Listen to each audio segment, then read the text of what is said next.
Hello everyone and welcome back to the Benchwarmers Podcast. This is the 50th episode, so you can check them all out, which will be on Anchor or the rest of the YouTube channel. But this week we're delighted to be joined by City Gent fanzine editor, Mike Harrison. Mike, how are you?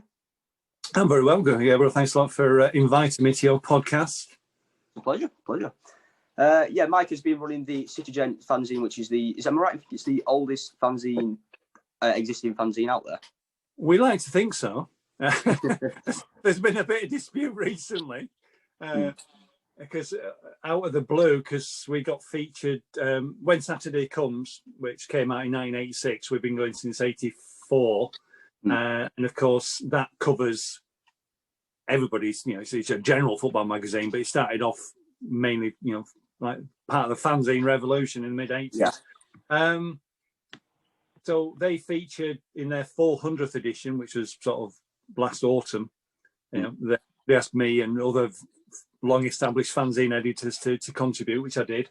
And then, of course, in the letters page the month after, somebody from the Carlisle United supporters branch in London claimed that their newsletter, stroke fanzine, has been going since 1975.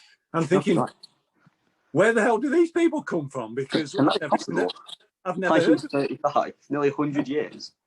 So, 1975. So they're 75. But nobody, I'd never even heard of them. So it's like, I don't know. But it's up for discussion then. As far as the printed fanzine concerned, yeah, it's a title we probably sort of nominated ourselves on the basis that every other fanzine that perhaps started just before the City Gent, where the people who brought City Gent out originally got inspired from, those are no longer in print, and therefore we are. So therefore, by default, we are still the longest. But I think it's us. Then I think it would be the Leighton Orient, who came out in about 85, 86, and then there's those. But yeah, if you ever want to look at the history of fanzine, it's quite interesting. If you dig an old When Saturday Comes from the sort of late 80s, and there's two fanzines for every club in the country. England, Scotland, there's hundreds. What's the other Bradford one? There was one that came out was called Phil of Fries and all. It only lasted about 2 issues. Oh well. And also there was one which was quite funny where so City Gent started off as an offshoot of the City Travel Club 73. And then, of course, there was another guy who was also doing some independent travel, so you organised coaches to away games, and he brought a fanzine as well, albeit it was just like full of swear words and vitriol towards the chairman at the time. So that didn't last very long. No, anyway. Sorry, is it issue 227 which is coming out pretty soon? Yeah, I've just literally finished it half an hour ago. So it should go to print on Tuesday, and it should be ready for posting out to the subscribers on Thursday, Friday, or Saturday, whatever. Because it's not like we've got any games to sell at the moment, so it comes out. But say in the main, because of the fact that we're almost coming to a year since I was stood outside a football ground selling magazines, because we played Plymouth at home on February 29th. And then I was at Salford selling a few copies of City Gent 223 at Salford the week after. And then after that, this is the 4th issue we've produced. Yeah. Where we've had no fans to sell at and no games to go to. Oh, yeah, like you said, because of the coronavirus, it stopped you from selling as many issues. How have you dealt with the coronavirus, and how has it affected your going forward other than just selling at games? Well, initially, because it seems so almost like a lifetime ago now. But obviously, when football finished last March, and then of course we didn't know, would it start again? Would it not? Eventually, got cancelled. Yeah. So there was that sort of early period, sort of March, April, May, where you think, well, I'm not sure what to do. So I didn't do anything City Gent wise except just wait. And like everybody, we're just waiting to see what was going to happen. And then it got, once the season, because it took ages for the League One, League Two seasons to be officially cancelled, because obviously they carried on with the Championship, Premier League, or they restarted. But League One, League Two, I don't think we got officially cancelled till May. No, yeah, it was something like that. In the middle of May. So once it got officially cancelled, then I thought, well, it would be a shame not to write about the last few months and have it down in history of the City Gent, as it were, because I always, hopefully I always say this, but I don't want to sound like I'm always too up myself, on the basis that I do feel that each issue of the City Gent is just a little piece of history about Bradford City. It's just a little microcosm of what it's like to be following Bradford City at a particular moment in time. And that's what we try and reflect. So I did want, rather than, and I sort of took that, and I thought about it, and I thought, well, if we don't produce something about what it was like to have last season finish in the way it did, and of course we, and everything all about it, then nobody's going to want to write about it by the time we get to August, September, because usually by the time you get to the new season, you want to forget about the last season. Yeah. So that's why I took the bold decision, as an experiment almost, to bring one out in June. We've never brought one out in June before. Heck, we hardly ever bring one out in May, let alone June. And then, of course, to bring one out in June when there's naturally no games on, no fans to sell to, but and you probably, I did get in touch with Simon Parker, thinking, well, he's probably bored just finding stuff to write about. I'm sure he would want to write about City Gent madly bringing out a fanzine in June when there's nobody to sell them to. And so he did, and of course that got us a nice bit of publicity. Of course, I've got a bank of, I think last season we had a bank of about 220 subscribers. So I thought, if I print enough just to fulfill our obligation to the subscribers, then maybe pick up a few extra people, because people always buy just single ones off the internet anyway. And just see how we get on. And of course then, madly I thought, well, what's the hook that I can get Simon Parker interested in? And I says, well, I'll turn up on a Saturday afternoon in June outside Valley Parade at 2:00 like we would do normally, even though there's no game. Thinking that, well, it sounds like a bit of a stunt, but it sounds good in the paper. Did you get any buyers, like in person? Yeah, but I mean, even I was surprised, because I was thinking I'll turn up and maybe one or two people will turn up. But I did it over 2 Saturdays. I sold like 50 issues. Like more than 20 people turned up each Saturday, which was mad. But and then people were turning up not only just to chat to me about what was going on, etc. And of course, it was on those carefree days where we could meet outdoors and we could stand more than 2 meters apart. We didn't have and we didn't have to have a mask on. But the fact is that people turned up, and then people chatting to me, and then of course another person turned up. So then the first person might chat to the second person. Oh, we haven't seen you for a while. And some people stayed for a whole hour just chatting about Bradford City, and and it just gave people an opportunity just to meet. So it was actually really sweet. And I mean, obviously, and then of course that in itself helped me create an article which went in the first issue of this season, where I could say, if you print it, they will come, and of course they did. So and actually, I mean, we didn't lose any money on that issue. We covered our costs, and that's the main thing. So so we're not selling the 700-800 issues we'd normally sell if we were selling to a crowd at Valley Parade, but we're selling 300-400 issues, and because of the way that City Gent's organised to a certain extent, and the costs involved, etc. We're more than breaking even. And then, of course, now that people realise that we're carrying on, then we picked up more subscribers, because people don't want to miss out on it, or people that would normally wait to buy one from us at Valley Parade rather than have it posted, they're just saying, well, post it to me. So I certainly picked up a lot more subscribers in the Bradford area because of it. But we've got subscribers all over the country. So I think we're up to about 275 now. So well, I've just checked now, and it was actually March 2020. Yeah, 2020. I don't know why that was a bit I was confused about, but it was March when you first messaged me asking to contribute to the next issue. How would you go about then finding like new sort of writers to contribute to your future City Gent fanzines? Well, I mean, in much the same way I sort of contacted you because, you know, I'd seen you on Twitter and you were writing stuff, and I thought, well, you know, perhaps you would like to write something for the City Gent, and sure enough, you did. And you know, with you going towards, you know, sort of studying at university, you know, I know that these things are always good to put in your portfolio of things. You can prove, well, yeah, I'm a published author almost. So, you know, I've had articles printed, albeit, you know, in a football fanzine that sells to only Bradford City fans and, you know, 700 people, but still, you're in print. It looks really good, to be fair. Yeah, of course. And I think that's something that, and we'll probably get onto this as far as why City Gent still in print as opposed to just online.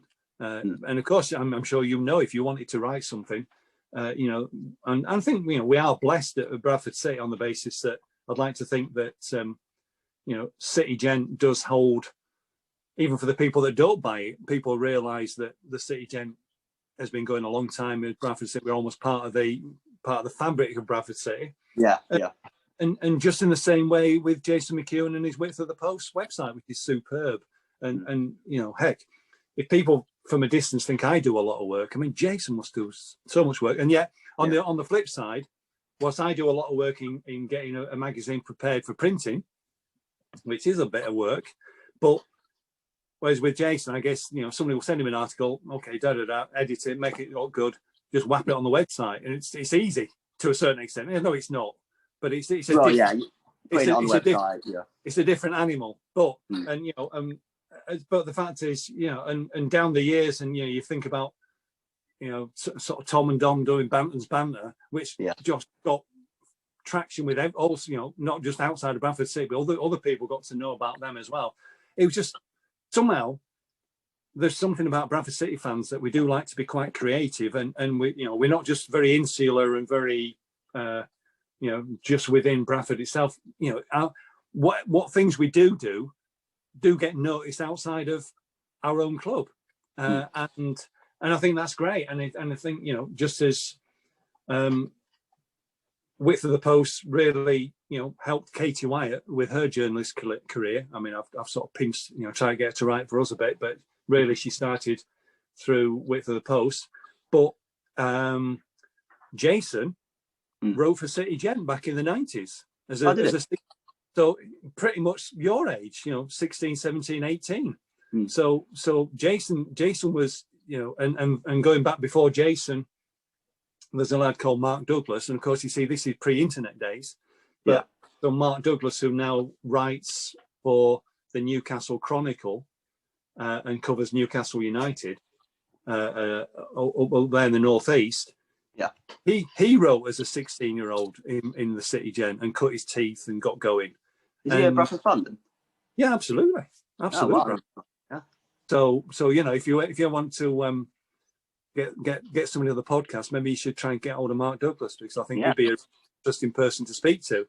But you know, and you'd be able to sort of trail, and so whereas, so you know, some people we've always encouraged people to write for the City Gent.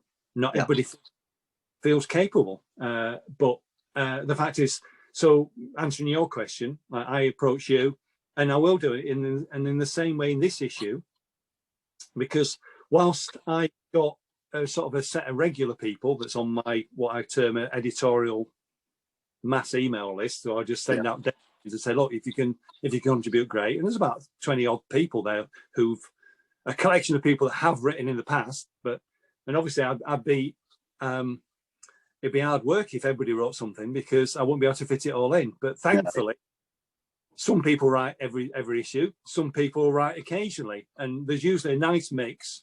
And whereas, you know, I always start with a blank sheet of paper and as you know, a jigsaw puzzle with no box, no picture, no map of how we're going to fit it up. But then gradually as things come in, and it's a jigsaw puzzle putting it together. So in the same way, there's a couple of people that's in this issue where, you know, I've noticed on Twitter, they've like been well, I've got this artwork that I've done, it looks really nice.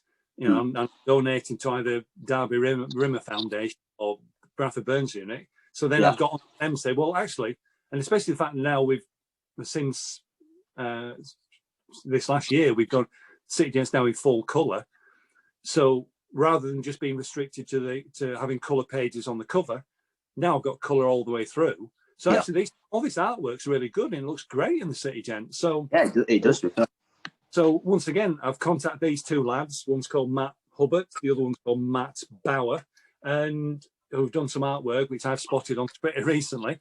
And I've said, look, would you like to put it in the City Gent? And they said, absolutely delighted.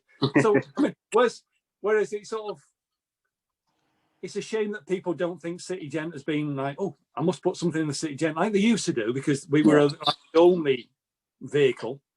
Yeah. Now you've got, it's just easy to put it on Twitter and say, look, here's my artwork. Do you want to buy some? So it's more now. I've got to be a bit more proactive into try and get people in. But once again, I mean, those two things, they fill up just a couple of, more than 2 pages, because one guy's artwork, he sent me 3 pieces. So I'm putting them on the inside front cover. In the same way with the last one, I put some, because the inside front covers, and this is going on to another issue I've got at the moment, but we're still surviving, is that because our advertisers are all in lockdown, essentially, all the pubs, Napoleon's Casino, Corn Dolly, Record Cafe, etc. Yeah. So their adverts normally go on the inside front and back covered. So now, we're giving them a rest at the moment, because I can't expect them to advertise because they're not open. No, you're not open, So those inside, back and front covers are great for putting somebody's artwork in, which I did last issue for a chap called Andrew Story. And with this time, Matt Bauer's artwork's coming on. And he's done like some like colour diagrams of famous Bradford City goals. I mean, you probably saw them, but I think I have, I think I've briefly seen them, Yeah, exactly. So that's the sort of thing I do. So even though a lot, Twitter can be a bit of a waste of some time, because really I ought to be reading books or reading magazines and stuff, but I'm just looking at Twitter. But then again, I find a bit of inspiration by doing that. As far as because I'm constantly thinking, well, what can I put in the next issue? And if I spot something good, I'll just get hold of people. In just in the same way I got hold of you a year ago, and the same way that I got hold of Matt and the two Matts, as it were, for this issue. Yeah. And you also sort of mentioned before as well, getting recognition, like how Bradford Bantam's banter and everything like that gets recognition. All right, I'm going to try and remember this, but in 2015, 2008, and I can't remember the year, 1995 or something like that? Well, the awards, you mean? Yeah, the awards, yeah. Yeah, I think that first award came for the original people that were involved in City Gent, like John Dewhurst, Brian Fox, etc. Was something like 88, 87, 88, something like that. Yeah. So very early on, once, because City Gent was wasn't the first fanzine that started, because I think Terrace Talk in York had started, and a couple of others. But, you turned your camera off. No, it just said low battery. So what I'm going to have to do is, I shall plug you in, so I'm charging up. I didn't realise that I wasn't charged up unless it's used a lot.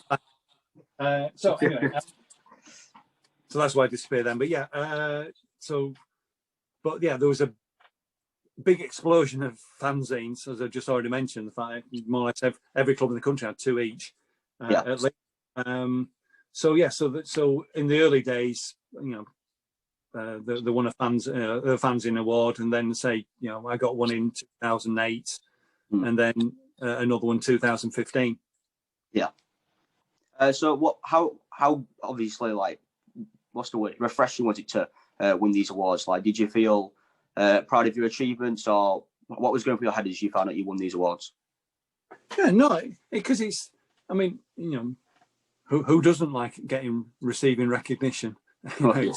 It's for your stuff, and especially when obviously although you're recording this for a podcast, in fact, obviously we're doing this over Zoom, so you can see me, I can see you, but literally, I'm in my City Gent office, which is the effectively the box room of our house, and but when I am working on the City Gent, I'm only here, and I'm here working on my own, and just like yourself when you're writing your articles, it's a solitary thing where you're just on your own. But after you have created something, if then somebody says, "Oh, well, actually, you've done," that is worthy of some compliments, etc. Then then it's nice to receive that recognition. Definitely. But it's because it is, writing is quite a solitary business. But you say if you get feedback, which is great, then then it makes it all worthwhile. And once again, I've written about that in this issue as well, because it's because you're creating something from nothing. As it doesn't work on Zoom now, but as I say, when I start with a magazine, I generally sort of put a little bit of a grid of all the pages that I have to fill, and it's blank. Yeah. And then somehow you create something out of nothing, and it becomes a magazine full of articles, which eventually, certainly with the latest issue, which we just finished to say about an hour ago, that people will be receiving through the post, and at the moment, and they've got a physical piece to look at. Yeah. You also mentioned before then as well, the former editors John Dewhurst and Brian Fox. How did the opportunity come for you to take over from them? So John Dewhurst and Brian Fox set it up in, say, October, November. I think the first issue came out November '84. Yeah. Brian didn't stay on too long. I wasn't even involved in those early days. I was just buying it when it first came up. So, wow, this brand new thing I'll write about Bradford City. But and then and even John only kept going to, I think, something like 88. Oh, right, yeah. And then Mick Dickinson took over, and he was sort of part of that club, that Corn Dolly. There's all sort of, everybody knew each other off either, because it did start off from the travel club. Of course, people were traveling to away games together. Yeah. And so Mick Dickinson took over. I think he edited for about 3 or 4 years. Then John Watmuff took over. Oh, so you didn't actually take over from John Dewhurst? No. People in between. Okay, all right. Yeah. So you go from Brian Fox and John Dewhurst, who were joint editors. Then John just edited on his own for a little bit. Yeah. And sort of life got in the way, and he got too busy, so he passed it up to Mick Dickinson. Mick Dickinson was a teacher. He did it for a few years, but then once again, you find that, life's busy and you've got to pass it on to somebody else. So John Watmuff was at the beginning of the whole City Gent movement. He was, in fact, it was his idea. He saw the York City fanzine and showed it to the others and said, "Look at this." Yeah. So John took over. So from memory, John was editing from something like 93 till 97. Okay. And then Dave Pendleton took over for the glory years of getting promotion and Premier League. Good time to take over.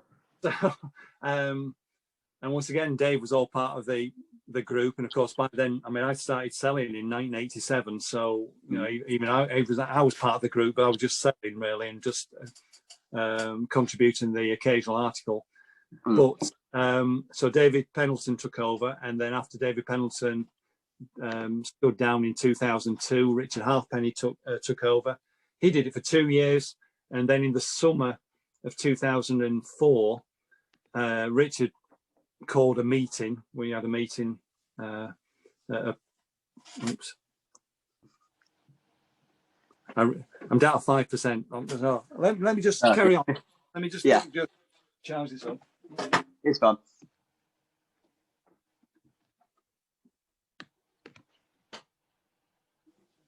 Oh, there we go. Yep, and we're back. Yeah. So Richard called a meeting in July of 2004, and basically said that City Gent wasn't doing well anymore. We were losing money, and he needed more or less had enough. He was going to go off and do something else. So, because he'd edited for 2 years, he did sort of assistant edits with David towards the back end of David's editorial reign, as it were. And once again, Richard he was one of those that had been writing for the City Gent since the early days, in sort of late 80s.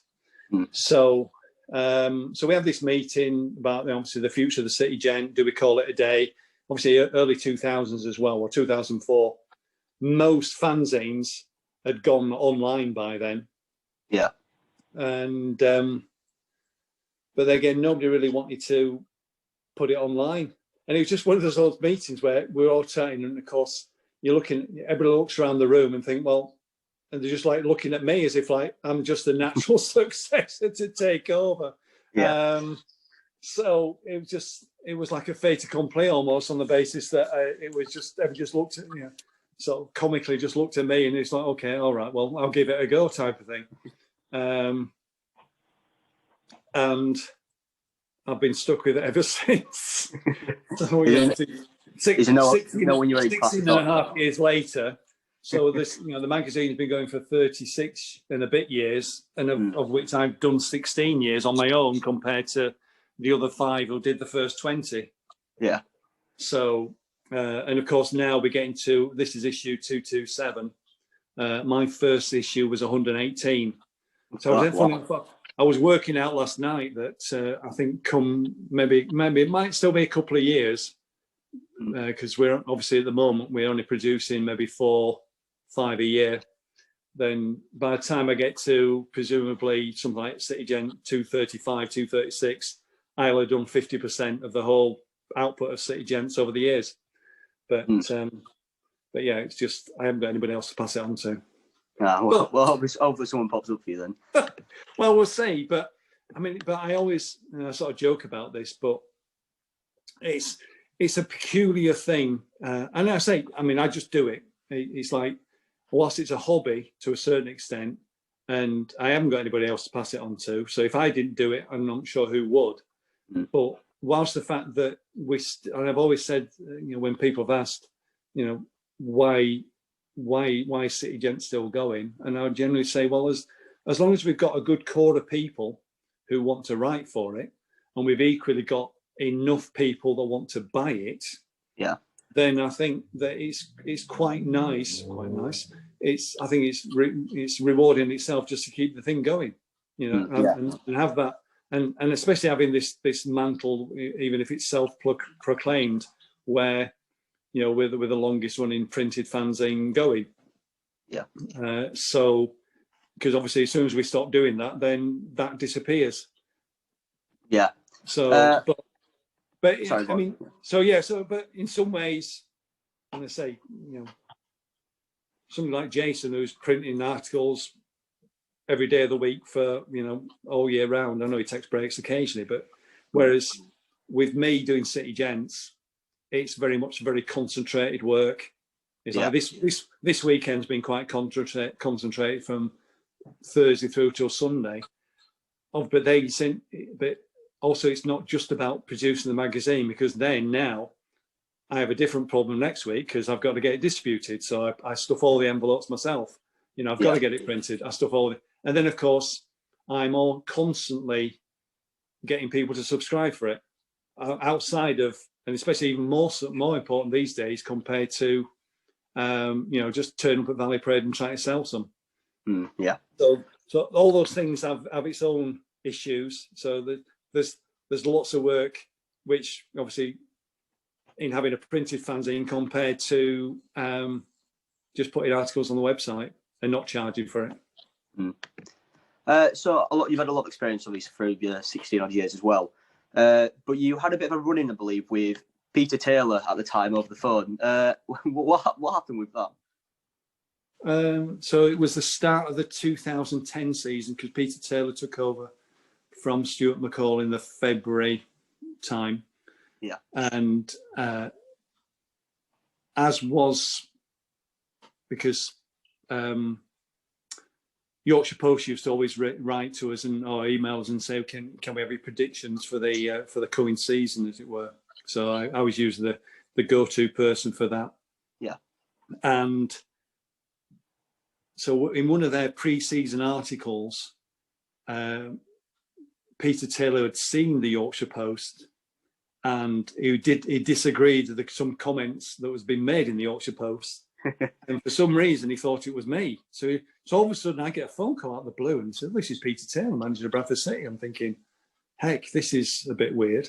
Yeah. I mean, I don't mind, but nobody ever rings me direct. And then the fact that it's Peter Taylor, and also, I remember Peter Taylor being a football player for Crystal Palace and Spurs. Yeah. So I used to watch him on the TV, let alone obviously 20. So he was like 30 years later, maybe he then turns up and starts managing my club, Bradford City. And I've said, and he told me, he went on and had this conversation. And then I said, well, look, I don't think it was me, but I'll find out. Anyway, it wasn't me. It was Terry Dolan, the former Bradford City manager. Right, yeah. So it was part of an article that they did with him, not me. So my predictions were fine. BTC. Now this is when it got a bit funny. So I goes down to Valley Parade, having spoken to Peter Taylor, think, well, I'll go see him on a Thursday when they do the media stuff, and used to do it at Valley Parade then. Yeah.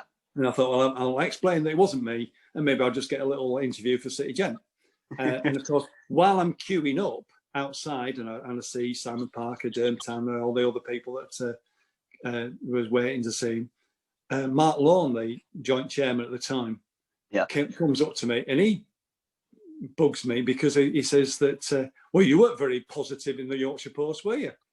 And I'm thinking, okay, well, yeah. But maybe I thought, well, maybe he's also getting mixed up. And then I'm thinking, well, maybe he's the one that's given Peter Taylor my number. Yeah. But what he was upset about was the fact that I predicted that City would finish 18th or 17th. And that's why he was saying I wasn't very, very positive. Because, of course, start of a new season. And, of course, Peter Taylor had come in and he wanted a few things, demands were to make the club better, as new managers always do. Yeah. And I just couldn't see it. I couldn't see it with the players he'd signed and everything. So I was very downbeat with my prediction of 18th. And sure enough, Peter Taylor left in the following February. Peter Jackson took over. We were flirting with relegation. And I think we finished 18th. So you're right. I was right. I think you were in the podium, but it was quite funny. So I saw Peter Taylor and saying, it wasn't me, it was Terry Dolan. But then, as far as I'm aware, he then fell out with Terry Dolan, who used to be in the press box at Bradford City for either, maybe because I think he had a job with the Football League or something, and more or less Terry Dolan was persona non grata at the football club, as far as the media in the press box, because Peter Taylor didn't want him around because he fell out with him. So, oh wow! But apparently he was that type of person. He did fall out with people, whereas other people I've dealt with, and and I've got to know Stuart McCall very well over the years, and he's a great guy, and But yeah, and when Stuart left originally, Stuart contacted me, and I did a very long interview with him, which I put on the City Gent in the same season, in that 2010, early 2010. But I tend not to try and get too close to the players and managers, because you then can't be objective, and independent in your writing, because you feel if you get to know them as almost like friends. How can you criticise them? And I do, and I found it very difficult, just as I was forced into, because I was a big supporter of Stuart, and I did think that things would have turned round under him in December. I think and I did speak to him, and as he said to me, he was waiting for Lee Novak to get fit, Billy Clark to get fit, Gareth Evans to get fit. Yeah, we did have a lot of injuries, etc. And it just didn't happen for him. And as we saw, as soon, yes, Mark Truman and Conor Sellers coming in, and they've changed a few things, but they did benefit from the fact that Lee Novak became fit, Billy Clark became fit, Gareth Evans became fit. And of course, the one thing they did, which Stuart didn't do, is, they brought in Finn Cousin-Dawson and just completely binned Ben Richards Everton, which I think he had to. He didn't have any. Stuart didn't see that. He obviously played him at Oldham and he let him down, and that's obviously did for him. But I've written about it all today in my editorial for the City Gent, and it is, maybe these things are just meant to be, and it is very refreshing what's happened in the last 8 weeks. Yeah, definitely. But obviously, sad for Stuart going the way he did. But and say, well, hopefully he'll find a new job straight away. I'm sure he. I've read he's linked with a job in Scotland. Yeah, maybe because his wife's Scottish. I mean, and he's still got plenty of links up there. So that may well be his natural next job, really. So we'll see. Yeah. Well, hopefully he lands back on his feet. So along with that, you also once ruptured your Achilles tendon. Obviously, I've never actually done that to myself. The worst injury I've had was I did something to my gastrocnemius a few years back. But how did this really affect you, like selling the City Gent? Did you have to bring people in to sell it for you? Or because obviously you were wearing a boot and you could struggle to walk and things like that? So because the funny thing was, this was in August 2017. And once again, for those listening to the podcast that don't know me, I'm 6'8" tall. So, yeah, I should have mentioned that, actually. so, and this is why I've always been quite a recognisable figure down at Valley Parade, selling City Gents, because I stand outside Valley Parade and other football grounds up and down the country. Yeah, at 6'8" tall, holding City Gents in the air, which is probably 8 foot in the air, and that's always been my style, and people know me because of it. Although some people still think I'm John Watmouth or whoever because they get our names mixed up. But,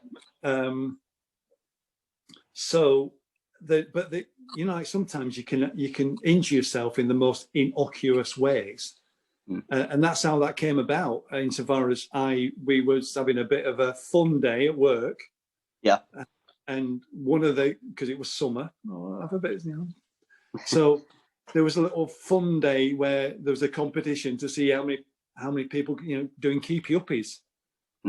They're just one of these light flyaway footballs that you buy on the beach. Ever see?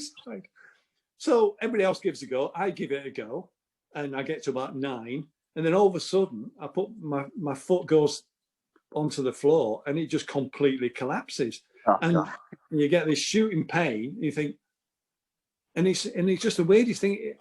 It felt like I put my foot through the floor, and I thought this isn't possible. No, yeah.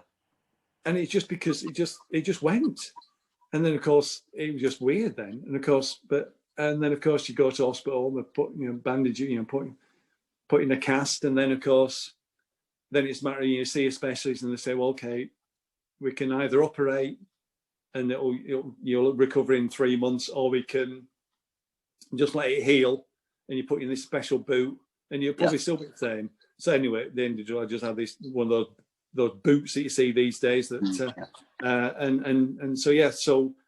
but of course then being 6'8", they've got they're searching the BRI for crutches big enough again, and I've had this all my life ever since 1981 when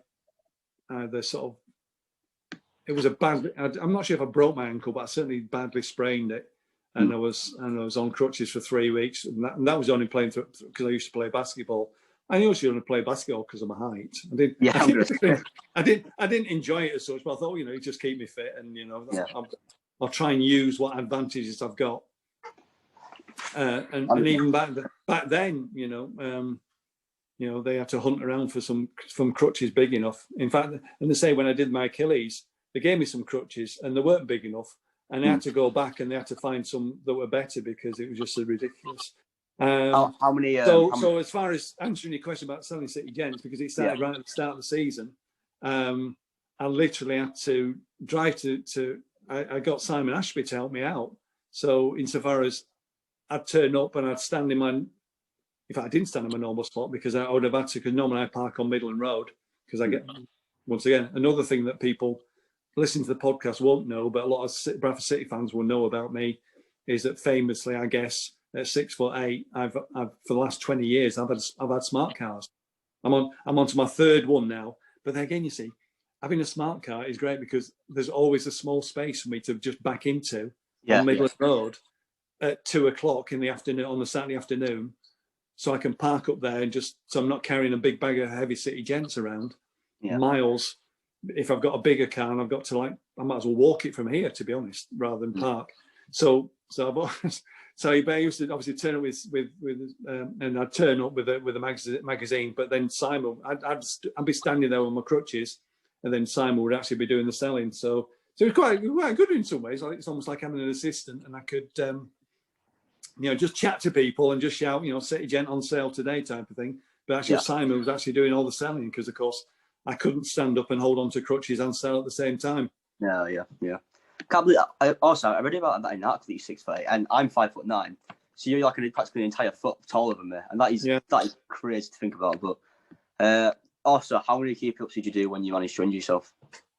I think I was up to about 9, which I was winning. I was winning, but and I'm not a great footballer, say.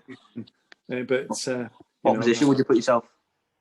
Because of my height, I just used to roam around up front like a striker. And funny enough, one thing I didn't do, because the other thing you probably don't know is because also in 1995 I broke my leg playing football for like a supporters team, that took us on a whole different journey as well. And once again, that necessitated, because I did it at, in Bradford near in Heaton, that ended up being going to hospital and then of course they say to you, well, so Miss Harrison, what have you eaten today? And I'm thinking, oh shit, I know what that means. That means they want to operate straight away. So and of course I managed to swerve that. But I did have to have it operated on. Yeah. And of course, once again, the hunting round for crutches to big enough for us. So as far as positions concerned, funny enough, I was going to write about this because it's actually just about 30 years ago. I think we maybe just past the anniversary where the City Gent, our fanzine, was we took part in a half-time penalty competition at Valley Parade. All right. And I bought the video, and because knowing that we were going to be on at half-time, and funny enough, we took part against this other fanzine called Filler Fridays and all, which lasted about 2 or 3 issues. And we took 5 penalties at the Bradford end, 5 penalties at the Cop. And I had a word with the people videoing the games and said, actually, rather than at half time, I'm going, can you still video the penalties? And I'll buy the video. So I have got them on tape, and I was thinking I should maybe, as it's 30 years ago. And funny enough, Mark Neal, one of the contributors, has got himself, some sort of new gadget to put all his photo negatives in. He sent me some photographs in. I've got these photographs from 30 years ago in Valley Parade when we did this penalty shootout. Yeah. So I almost turned it into an article, but I never did. But I do know if I dug out the video, when we changed ends, so we'd taken five pounds at the Bradford end first, and then moving towards the Cop, the whole Cop, and that game was maybe about 8,000 people there. Yeah. And like they're chanting Ormonroyd, because of course Ian Ormonroyd. Yeah. So this is in 1991. So Ian Ormonroyd played for City up until like 1989, and then he got transferred to Aston Villa. So of course he's similar sort of height to me. I'm a bit taller than Ian. Of course, I've got to know Ian as well through summarising games when he was on the Pulse. But so the fact is that the whole Cop's chanting Ormonroyd as I'm going towards the Cop end, it was hilarious. Anyway, so they thought that you were Ian Ormonroyd? Well, they're just joking. They knew it was me. Okay, yeah. So the fact they just, like fans are like the time, so we'll say, well, you look like somebody else, so then they chant it basically. Yeah. So like an Ormonroyd looky-likey, as the phrase would be these days. Anyway, I'm happy to say that I was the only person that scored both penalties, both ends. Wow. So I've got an unbeaten record in penalty taking at Valley Parade. And so I've got 2 out of 2. So is that a 100% shot ratio then going into the goal at Valley Parade as well? Well, I said I took 2 penalties and scored twice. So I think that every shot you've taken at Valley Parade. Fair enough. Happy with that. Yeah. We're going to move on to something now, which is a bit more personal then. But unfortunately, your ex-wife Nikki Rose did unfortunately pass away from Marfan syndrome, which for any listeners that don't know what that is, it's a rare genetic condition, affects 1 in 5,000 tall people, and unfortunately, she passed away from it. How did that affect you producing the City Gent, obviously, and just your entire livelihood? So Nikki, we were married, but we were engaged. But Nikki didn't die in January of 1999. So it was halfway through that 98-99 promotion season, which for everybody else has got great memories. For me, it's and it still has great the actual football has got great memories for me. But obviously, on January the 7th when she died, it sort of turned my world upside down completely, because it came totally out of the blue. And whilst we're on holiday at what is now called Centre Parks up in Penrith. So, but the one thing that, and I think that helped was the football, and maybe the fact that City was playing well as well. But the fact is that when I could go to watch the games afterwards, and I didn't, is the fact that for 90 minutes I could concentrate on watching the football, and everything else that happened around it was forgotten about. And I think that's the joy of it, really. And it shows, and not just me in that position, but everybody's going, goes through that in the life at some stage. And I think that's where, if you boil it down, football can be this. But that's a great equaliser, but it can be a great distraction as well. Where you say it can be part of a habit where you know where you're going to be every Saturday at 3:00. You're going to go more or less the same way to get to that football ground, be it Valley Parade, or if you go to away games, it's only your home ground anyway. So it's part of the habit. You see the same people, you have a chat, you catch up, and you can just concentrate on. So whatever else is going on in your life, you can just concentrate on the football. So, and then of course it became, for me, I went on I missed a couple of away games. And I think there was maybe one home game I missed that season because of it. But then after that, I think from like March of 1999 to something like February of 2003, I didn't miss a game home or away. I went to every game. So even though I wasn't editing at the time, because I said I didn't take over till 2004, but I was selling City Gent. Yeah. So the fact is, I would go to every home and away game selling. And they say I just found the distraction of football a real help, and and of course, a lot of people, I wrote about it, Nicky and the City Gent, and just so people would know about it. I wasn't looking for sympathy; I was just looking for empathy, if anything. So at least if I gave people the information, they, apart from that, maybe information about Marfan is good as well, because it is very rare, but it does affect all people. And then and of course, and it also, like in Nicky's case, people's, you can have problems with your heart that you can just come out of the blue, even though she was born with that. But there's so many, obviously, awareness in so far as there's so many young footballers who have undiagnosed heart conditions, who you read about, and tragically, 16, 18-year-olds, they're playing football. I think there's been some rugby league players as well recently as well, just died tragically young. Obviously the guy from Keighley, the Danny Jones or something. Or I'm not aware. But there's various people, and there's these tragic stories. So I think one, apart from the fact that even in fit, young, healthy people, if you've got an undiagnosed heart condition that you're not aware of, it's a silent killer. And also two, so if you can get more awareness of that, but I think more football clubs, sporting clubs are much more aware of that these days, and get people tested properly anyway.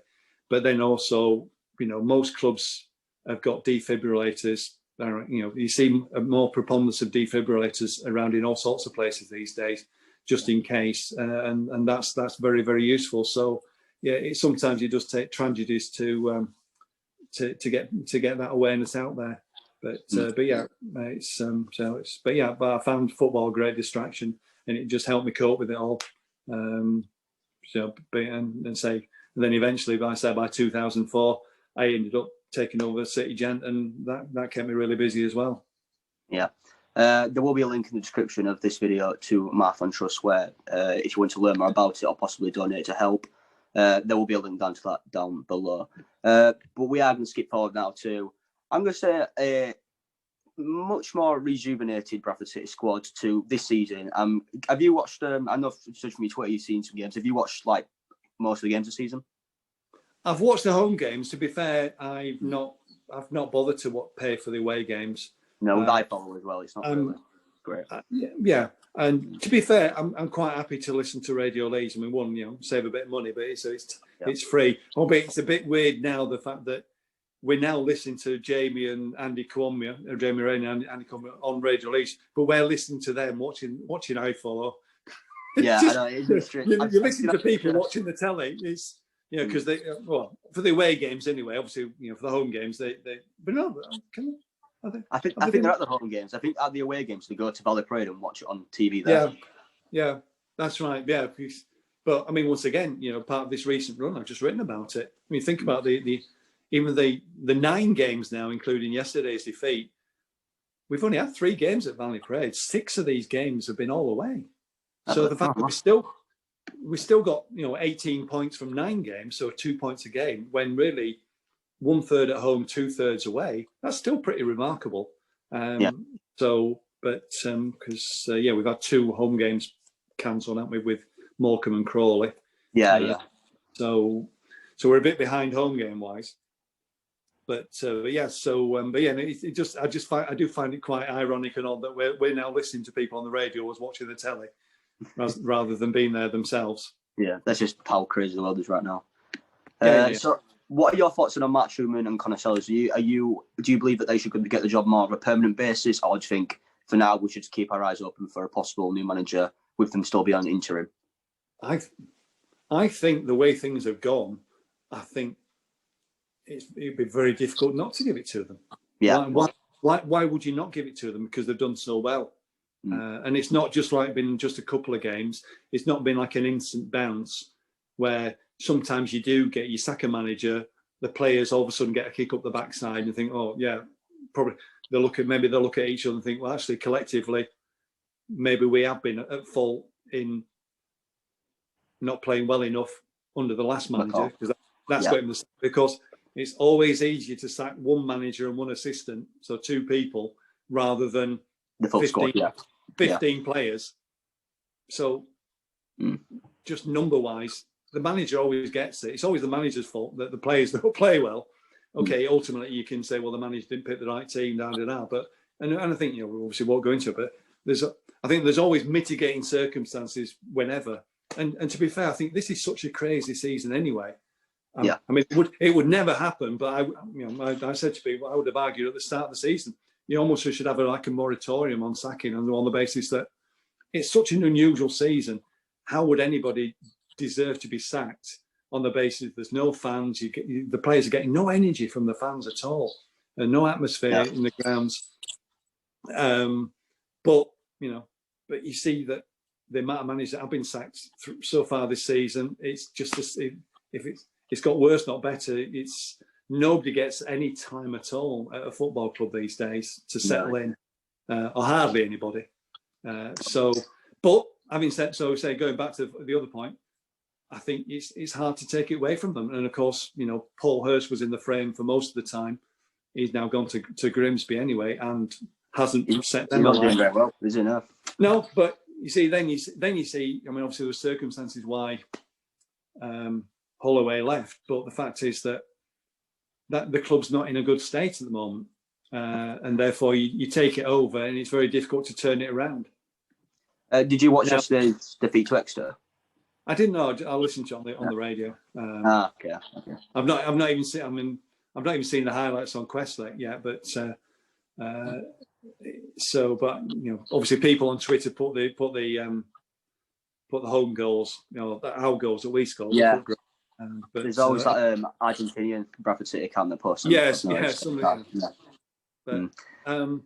yeah, no, good to say, because I've been far too busy, because as soon as the game finished last night, and it was finished at 3:00ish, wasn't it? But and listening to the post-match stuff, I was back on working on the City Gent till about 5-6 o'clock, and then of course they again this morning. I'm back on it this morning to finish it off.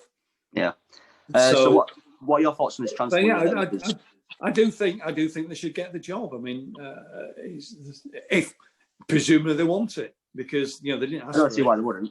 But they weren't. They say they've literally come from obscurity and become, and they're making. I'm not saying they're making fools of all the managers on the basis that they've been managing the under-18s, but to come in and manage the first team and go 8 matches unbeaten, it's like, well, football management must be dead easy then. And as I've just written the City Gent, because although I didn't sort of I ran out of space to really elaborate the point, but I've said this in conversation with other people, just sort of trying things out insofar as Stuart McCall's my age, who's like 56 now, but he grew up in the 80s playing football. He started at Bradford City. He debuted in 82 and he went all the way through. And his bulk of his playing career was 82 to 2004. And he played longer. He played longer than most. Most players don't have a 22-year playing career. Yeah. But he maybe still is. It may be, and if he has got a fault, maybe he's thinking is going back to how he was managed when he was a younger player, and and everybody will say about Stuart McCall, he's great with the players, he's like the best friend, and he's really good at getting the best out of players, albeit somehow whenever he turns up and manages Bradford City, apart from 2017 when we got to the playoff final, that it hasn't worked out for him. But I think there's always been mitigating circumstances on that. But maybe now, I've written in my editorial about the fact that you look at Ryan Sparks, who's in his late 20s, you look at Connor Sellers and Mark Truman, early 30s. Yeah, still young, yeah. They're all the same age as the players. And maybe, actually, it's not always experience you need. Maybe you just need to be able to have that common touch and that being relatable to the people that you're working with. As opposed to you being from a different generation. So, so the players would hopefully respect Stuart McCall and Kenny Black and Gary Boyer and everybody else that's been older than them managing them. Yeah. But actually, maybe now, at this moment in time, Connor Sellers and Mark Truman are the perfect people to work with that squad of players, because everybody can relate to each other. And we do want this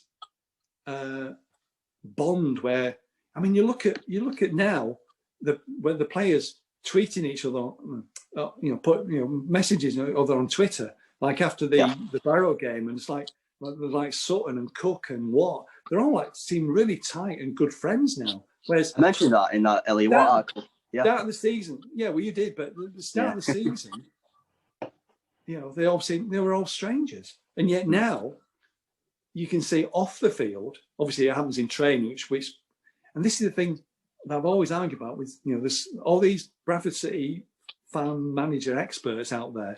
They don't see what goes on in training. They just think that they just pick a fantasy team, and they think, well, if the manager doesn't pick that team, they've got it wrong and they're right.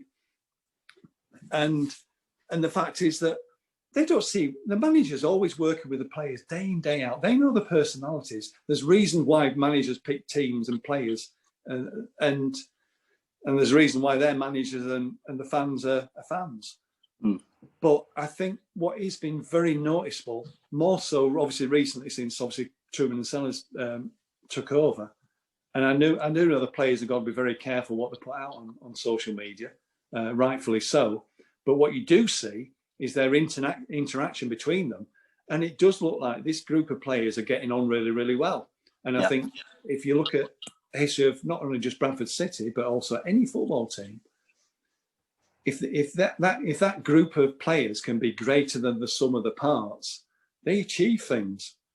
If they're all distant, they don't get on, but they're forced to play with each other, it never works out. And I think if Sellers and Truman have developed that in the last 8 weeks, then I think they could well be this could be the perfect recipe, along with Ryan and his drive in his late 20s. He says the right stuff.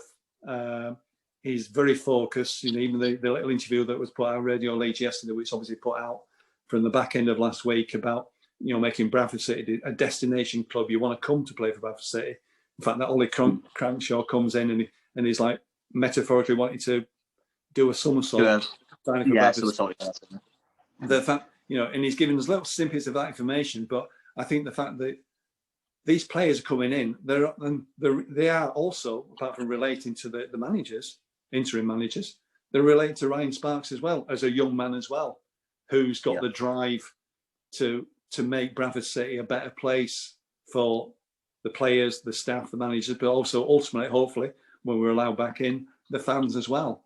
So I think, Rome wasn't built in a day, but certainly we're going in the right direction. And I think, and once again, and I've put this in my editorial, because of course, then you think, well, okay, Truman, Sellers, Sparks are all the same ages, more or less.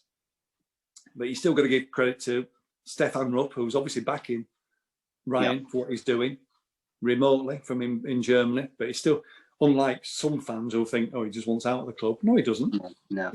He wants this club to succeed. And I think, and they're saying, obviously, Lee Turnbull, I don't know what age he is, but obviously he's going to be older. I think he's about 40 or something like that. Yeah, probably. He's not old, I think.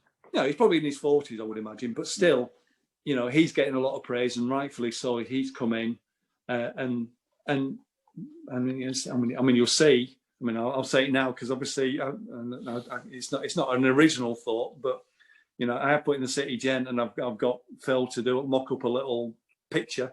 But if Carlsberg did. You're probably too young for these adverts, but Carlsberg used to do. If Carlsberg did January transfer windows, well, pretty much as far as Bradford City fans are concerned, Lee Turnbull coming in, Truman and Sellers taking over, Ryan Sparks getting going as well.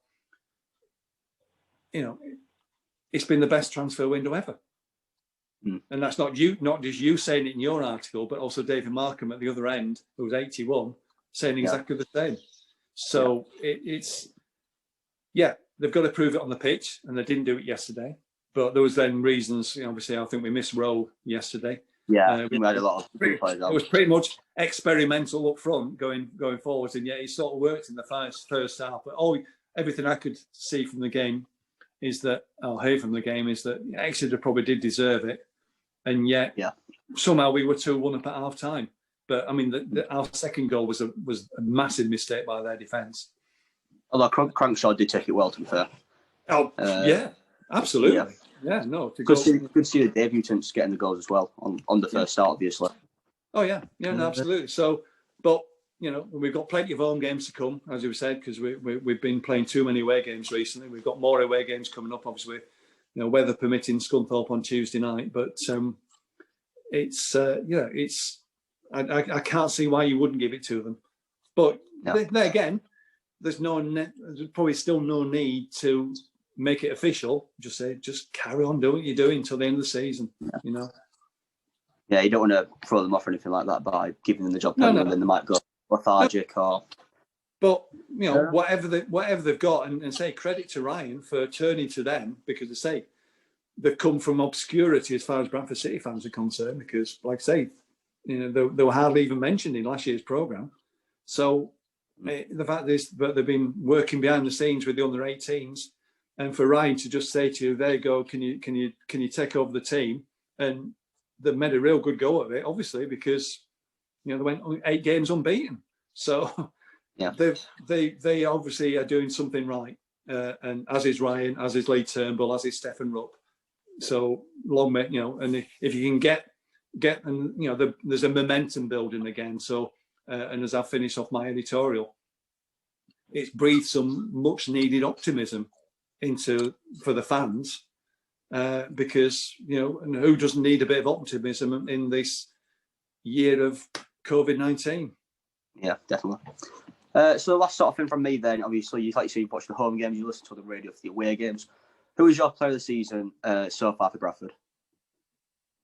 That's a good question. I think, who could you say that was... See, I originally thought I was going to give it to Reece Staunton until he got his big injury, because I thought he's come to first team and he's done outstanding since he came in. But with his injury, you've got these new players coming in. Yeah, and once again, I think, I say you can't change the past down. It's not with hindsight, but because I thought at the time, I mean, some of the football Stuart had City playing, it was a bit up and down. But sometimes when Staunton was playing, and it just seemed crazy that out of the three defenders who were playing as a three, the 18-year-old was the best out of the three. Four, if you count the fact that Richards Everton wasn't playing because he wasn't good enough. But the fact is, we were relying on an 18-year-old rookie who was playing superb, and you watch it, and when we were pushing forward, like Staunton would be on like the left-hand corner of the opposition penalty area, contributing. He was up and down the pitch. Because we had the confidence enough to think, okay, and Anthony O'Connor was down the right-hand side, and just Paudie O'Connor was just left on his own in the centre circle. But that's the way Stuart wanted to play, and it was great. We were putting some pressure on the opposition, which you want to see. Yeah. So I think up until Staunton getting injury, I would absolutely agree with you. I think he was definitely player of the season. If you're then taking it as a whole, if you then have to think, well, who's played well for the whole season since then? I think it's really difficult to say because so many players have now started to perform who were underperforming under Stuart. I mean, look at Levi Sutton. Yeah, he's really come into it from recent weeks. Yeah, Paudie O'Connor he got himself sent off at Forest Green. Okay, but that didn't help. And I think Anthony O'Connor's a steady performer. I think Richard O'Donnell, to be fair, there again, you see another one who played really, really well, be under Stuart, and then obviously up to the point where he got himself injured. But then look at Sam Holmes played really well since he's come in.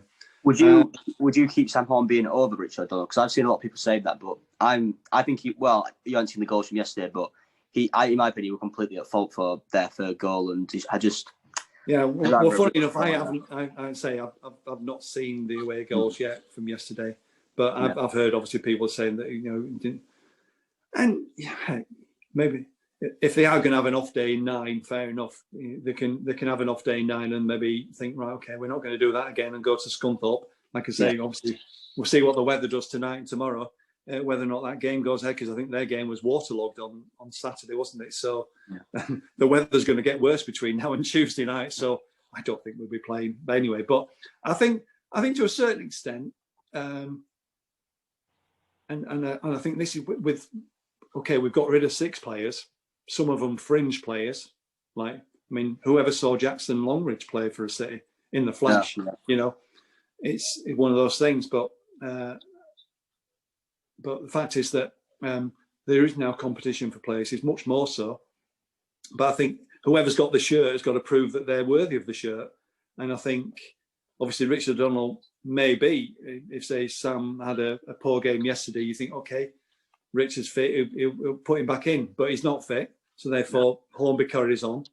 And therefore, I think maybe even when Richard's fit, you'll probably still put him on the bench for a couple of games and then just see how it goes on. But I think, then that's up to Sam to keep performing well and keep the shirt. And then for Richard to earn it back again. And I think the same way now we've got covering defence like Canavan and Folds. Then now it's up to the 2 O'Connors to really step up and make sure they play well each week. So I was talking to my brother about this yesterday, about the amount of squad depth we've got now. Look at centre backs. I know in the past Matty Folds has played in centre back, but you've got Canavan, Staunton, the 2 O'Connors, and then moving into up front even got Novak, Cook and Rowe now fighting for that striker role. Even that Roman Burrell and Clayton Donaldson, who I honestly don't rate Donaldson too much, but you look at the amount of squad depth we've got right now, and it's good to have so much competition.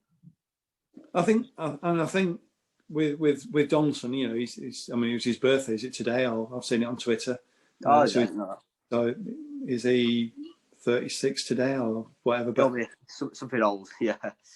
Yeah, well, it's old for a footballer, let's put it that way. But old for football, yeah. but I think he put in so much work when Novak was unfit, was injured, and it was so. it's still going to be useful as a squad player towards the end of the season. He's probably not going to be starting again, but I think these whoever, and say we've got plenty of options now, and they've all now got to think, well, actually, nobody can be comfortable in their position because there's somebody else that is waiting to be given a chance. Yeah. Albeit, I think both Truman and Sellers, as you said in the after this transfer window finished, that all the players have come in knowing that, like the new players have come in knowing that they're not instantly going to get in the side. Yeah, I mean, there's only Rowe that came in straight away, and that he took his chance. That was because Novak. That's because Novak was injured. So all the others, there was plenty of debuts yesterday, but that's because obviously Rowe was injured yesterday. So of course Vernon played and Cranshaw played, and the Stevens there both scored as well. So and both scored, yeah, doing well. Yeah, but I think there is the quality. We'd like to think, and I say it's all on paper at the moment, but it certainly seems promising that the quality of the players we've brought in are better than the ones that have gone, and therefore it's going to push them to those that have the shirt to perform better, because if they don't, there's a ready replacement ready to step into their shoes and be given a chance. And I think we were saying that yesterday was the 25th game of the season. There's still 21 games to play this season. It's early February. I think the season finishes. Is it the 8th of May? So probably 3 months today, the season officially finishes. So there's 21 games to play in 3 months. So 7 games a month. So they're going to need all these players anyway, because people will pick up injuries and people will lose form. Obviously everybody's saying that Finn Cousin Dawson didn't play well yesterday. So, but for his age, 17, 18, whatever he is, to have been the big difference to how the team played before Stewart was sacked and after Stewart was sacked and Truman and Sellers coming in. It's almost like a genius move to put him in at right back. He's still got Brian Tatana to come back as well. And up until yesterday, he'd never been on the losing side. So you can't argue with that. So, but he's still a young lad learning the trade, as it were. So maybe that'll be interesting to see the next game. Do they keep him on, or do they think, oh well, we've got these other players now, we'll give them a go and just switch things around? But yeah, I think the quality is looks great, and I would hope the fact is that. So then, going back to your other question about why would you give the manager's job to anybody else? The fact is that these players have been brought in while Sellers and Truman are managing the team, so therefore let them manage these players. Yeah, let them manage these players. Give them a go. So I think just leave as it is till the end of the season, and let's just see where we get to. I know we could all get giddy and think we might just nick the playoffs. There's no reason why not.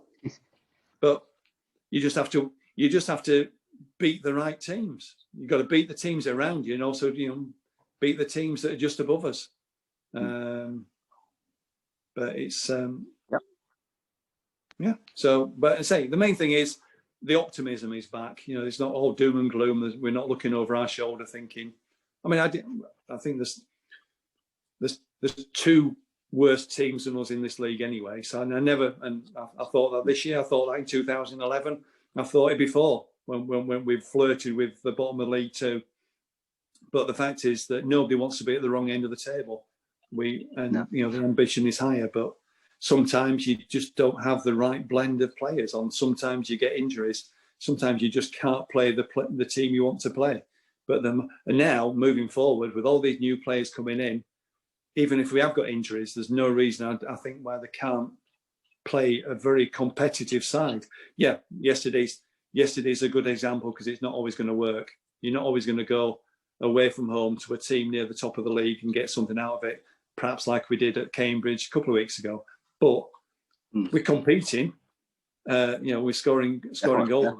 So I think we are going to be competitive till the end of the season. Where it gets us, well, let's just see. But there's no reason why we should change anything, having built, gone into the January transfer window and that really attacked it from day one, and say I haven't heard anybody that said we've had a bad transfer window. I think everybody's been thrilled with it. So we'll see. We'll just see where it gets us. Yeah, and I think with that we'll leave it there. That's going to bring the end to this week's episode of the Benchwarmers Podcast. I'd like to thank my guest this week, the City Gent fanzine editor, Mike Harrison. Mike, thank you very much for joining me. No, you're more than welcome. Thanks for inviting us. Say thanks for contributing to the City Gent and being a new contributor, because as I say your articles are a good addition to the fanzine. And if anybody's listening and don't buy the City Gent fanzine, log on to the website, which is the citygen.co.uk. Yeah. And buy a copy of the fanzine and read about Gabriel's thoughts on all 9 players that are coming during the transfer window. They're on the £3 as well, aren't they? Well, yeah, £2 if you can try. Yeah, but £3. Because the postage now is like £1.21 second class. So I've had to make it £3.20 just to cover the postage. But yeah, it's still cheap. It's a good entertaining read, and it's a physical product that you can keep and look at and peruse and also put away, and then maybe in a few years' time, if you pick it up again, you'll think, yeah, that's what it was like to follow Bradford City in January, February 2021. Yeah, and then that'll be it. We'll see you all next week. Super, thanks.